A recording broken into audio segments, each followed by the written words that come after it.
Welcome to the Newsworthy. All the day's news in less than 10 minutes. Fast, fair, fun, and on the go. Thanks so much for listening.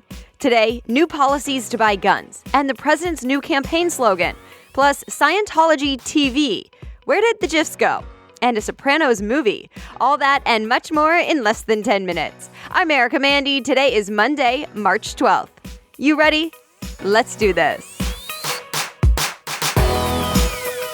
The White House just came out with a plan to deal with gun violence in schools, and lawmakers are expected to start voting on it fairly soon. Included, a plan to train teachers and staff who volunteer to carry concealed weapons in schools. Not included, President Trump's earlier idea to raise the age requirement to buy guns. But it does address the issue at least some. The Wall Street Journal says the White House wants to start a new federal panel to study some possible changes to the law, like changing the age requirement. There are several other things in the proposed plan, like working with the mental health systems and reviewing the FBI tip line. Supporters say it will definitely help with school safety, and it's real action. Critics say it's just a tiny step, and the president caved to the NRA, the National Rifle Association, especially on the age thing. Again, lawmakers still need to vote on this. Although there's one more move. The Justice Department is going through steps to try and put a new regulation in place without Congress to ban bump stocks. Remember, those are the devices that can make some guns mimic machine guns. But this move could face legal challenges. An update now. That gun control law in Florida we talked about on Friday, it will become law. Florida's governor did sign it. And it does include changing the minimum age to buy a rifle from 18 to 21, but just in the state. The New York Times points out this is a state known for gun rights, so it's a pretty big deal. Of course, it's also where the latest school shooting happened almost a month ago now. If you missed Friday's episode, that's where you can hear more of the details of this new law in Florida. But the NRA, not a fan. In fact, Fox News reports the NRA already filed a lawsuit against Florida, saying this new law violates the Second Amendment. President Trump was in Western Pennsylvania over the weekend, campaigning for a Republican candidate running for Congress. There's a special election tomorrow, and reports say who will win that spot in the House is a toss-up. While the president was there, he also talked about his new campaign slogan for 2020, when he hopes to get reelected. It's a slight change from his old slogan, which was Make America Great Again. He says the new one will be Keep America Great. And coming up this week, President Trump heads to California tomorrow to see the Mexico border wall prototype. More on that tomorrow.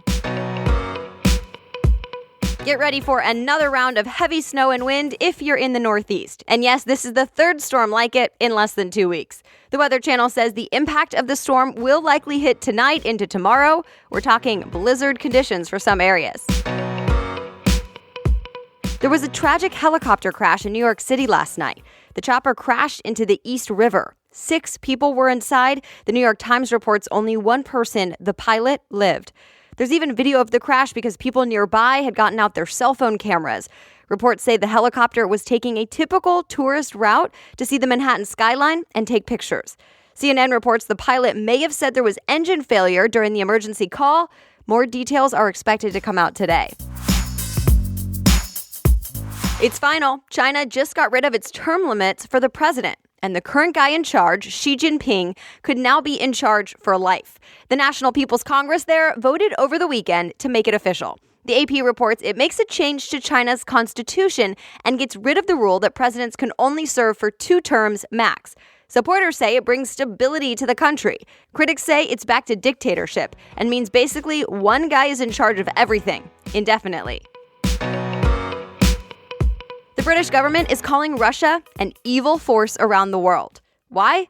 Well, former spy and his adult daughter were poisoned, and UK police say the Russian government may be behind it. They weren't poisoned with the typical stuff. It was a nerve agent. Nerve agents are highly poisonous chemicals that are not easy to come by. CNN says the man poisoned is a former Russian military official who was spying for the UK. He and his daughter are now in critical condition. Russia says not true, and it calls it all propaganda and hysteria. All right, other things people may be talking about today. The Church of Scientology is getting on TV, its own TV network, and it apparently starts tonight on DirecTV, Apple TV, and Roku. The Hollywood Reporter says it's already on Apple's App Store to download, and it'll officially launch at 5 p.m. Pacific, 8 Eastern. It's called Scientology TV.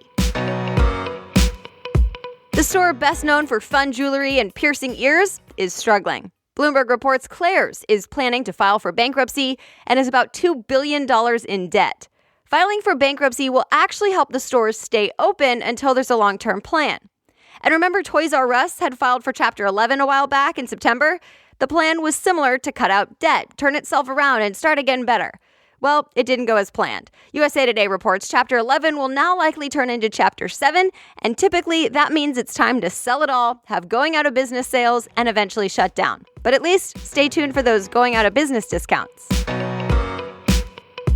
Have you noticed the GIFs, or GIFs, however you choose to pronounce it, went away on Instagram and Snapchat stories? There's a specific reason for it. TechCrunch reports both social sites removed Giphy altogether because of a racist GIF. Snapchat said as soon as the company realized it was there, all the animated stickers got taken down.